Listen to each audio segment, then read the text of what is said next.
What is up, my friends? You are very welcome along to our Spurs preview here on Anfield Agenda. Jurgen Klopp and Ange Postecoglou sides go head-to-head on Sunday. It's a 4:30 kickoff, meaning that we will, of course, be live here on Anfield Agenda from 3:30, taking you guys right through the game, player ratings, match reaction, all the usual stuff you'd expect on a match day.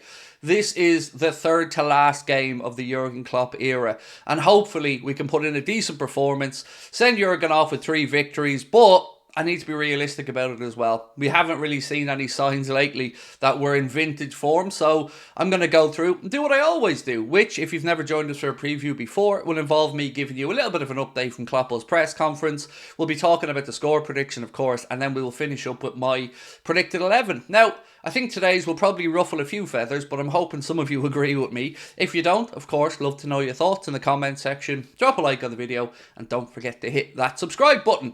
So let's start off with Klopp's press conference today, and it was an interesting one. It feels like he's getting a little bit bolder about the words that he chooses as he comes to the end of his reign.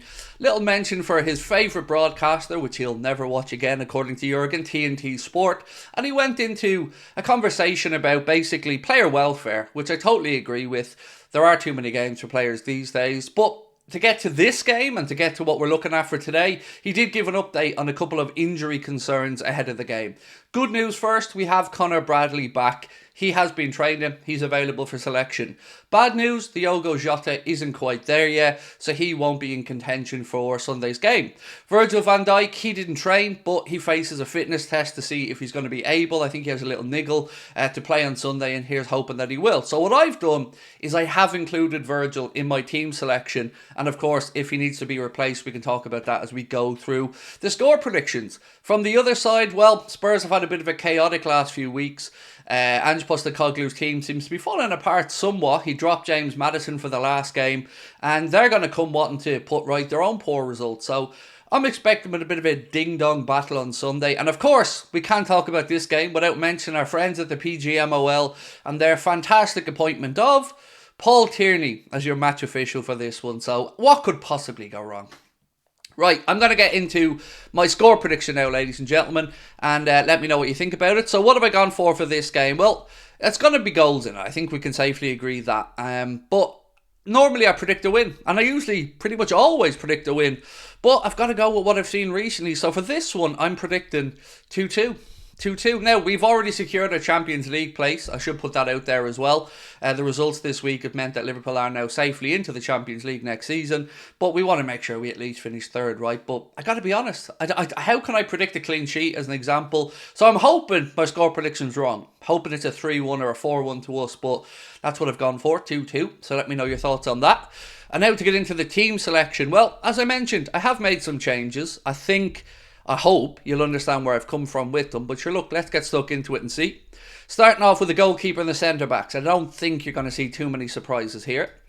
I say I don't think, like I don't know what this team's about to show, but there you go. Alisson Becker in goal for me. Ibrahima Konate and Virgil van Dijk, if he is available, would be my selection at centre-back. There was a bit of news around Alisson lately, actually. A bit of a conjecture about whether he's selling a house or not. Seems like the house was up for sale. It just wasn't Alisson Becker's house. It's a house that he lived in previously, moved out of 6 months ago, but wasn't him selling it. So hopefully that'll put an end to the Alisson looking to leave stuff, because I gotta be honest, it was making me a little bit nervous.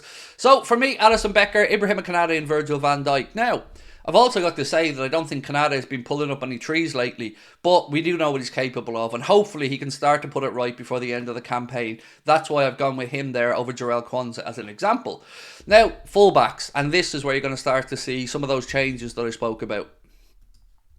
So for me, what I've done is bring Conor Bradley straight back in at right back, because I want Conor Bradley playing at right back, so that's what I've done. On the other side, Andy Robertson. You could make a good argument for Joe Gomez, and I would have no problems with that either. A little bit of news circulating again around this week that maybe Joe Gomez, I think it was Sam Maguire, said that maybe Joe Gomez is contemplating his Liverpool future. Who knows what we have in store there. But for this one, I go for Robbo and Conor Bradley in the fullback positions. Into midfield now, and again, this is where I've shaken it up a little bit. So I said to myself, Craig, let's look towards the future. Let's think towards next season.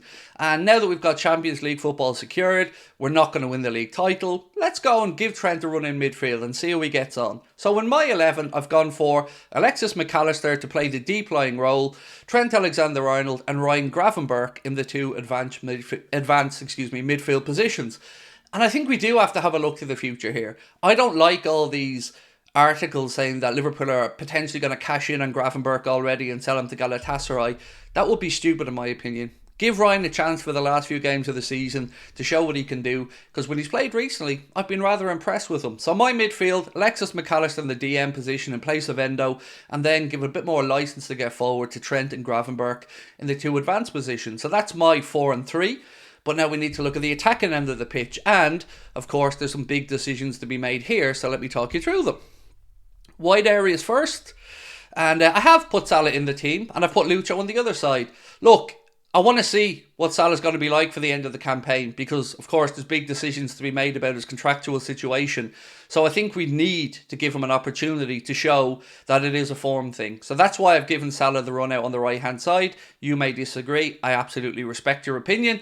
On the other side, Lucho. Again, I don't like the newspaper articles and the talk of him looking for a move away from Liverpool. I mean, it was spoken again by one of the guys of the Echo that it's been spoken about openly sometimes in the Liverpool dressing room that Diaz may depart. That being said, he still gets a start for me in this game because I still think he's a very good player. So for me, Salah on the right and Diaz on the left.